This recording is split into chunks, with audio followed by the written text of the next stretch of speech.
Hi there, welcome to part 4 of the UK's comprehensively frauded elections with Sandy Steele. And Sandy, I just wondered if you could tell us, unravel a tiny bit more about fraud for us.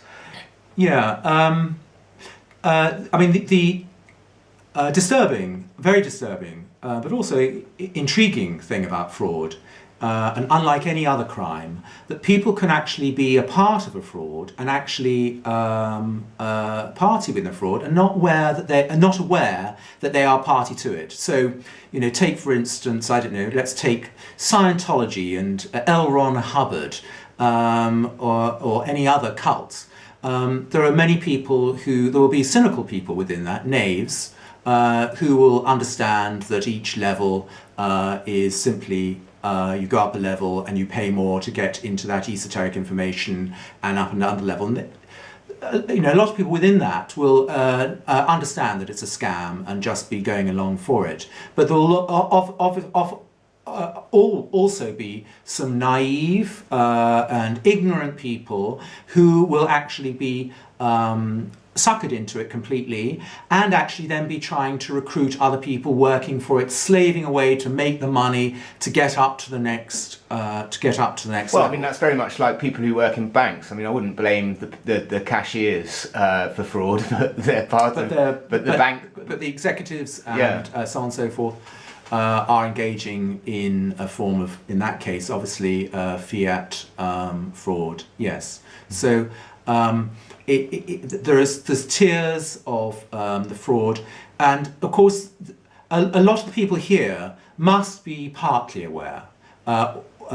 They probably weren't aware of the full consequences of them frauding because they probably haven't really thought about the consequences of all the elections being frauded in the way that they are doing it. They won't necessarily all be entirely aware of the details of how even their own election is frauded, because they may not have actually coordinated. They may have been invited, flattered into standing, but because the person who is coordinating it and the party politicians who are behind it simply want basically a combination of knaves and fools. And if you can be made to be a fool, if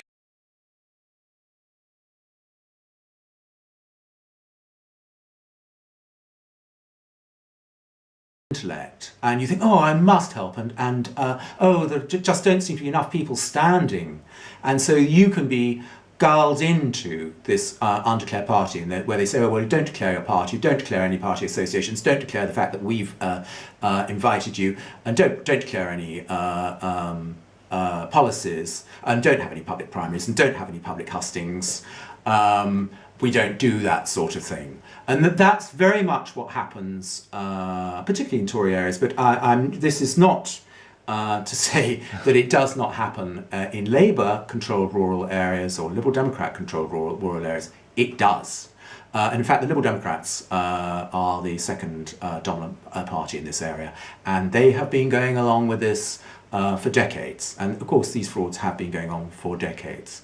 And I mean, we had a little conversation earlier talking about the parallel between Masonry, which is secret oligarchy and hierarchy, and of course political parties, which essentially are secret because they don't declare their members. And this is one of the reasons why it's so easy for them to operate bid rigging cartels.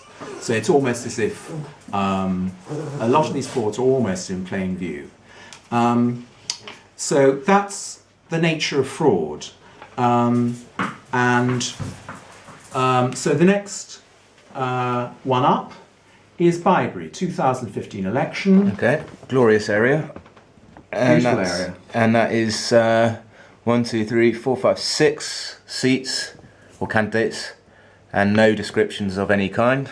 Right, and then you come out here, and you'll see, I think there are 7 seats that they're competing for. Bibury, 7 seats that they're competing for, and 525 electors. So again, incredibly closely coordinated, and no conjunction, and no one declaring any parties. So that's Bibury, and then on to Bledington. Never been there. Never heard of it. No, I mean, it must be in the north of the constituency. It's 4, 5, 6. I think that's 8. Is it? 1, 2, 3, 4, 5, 6, 7. 7 candidates and no descriptions at all. Right, and then you come down to here, and I think I've already seen that there are 7. Bledington, yes. Bledington, there we go. And it is 7 vacant seats. And 396. We're wondering. This is a coincidence, of course.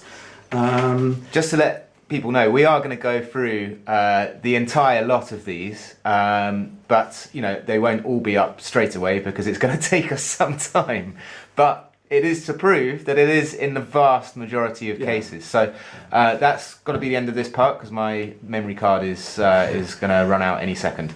And come back for, I don't know, I've lost track of what part we're on. I think we're on part 4. So the next one will be part 5, I think. Okay, great. All right. See you for part 5.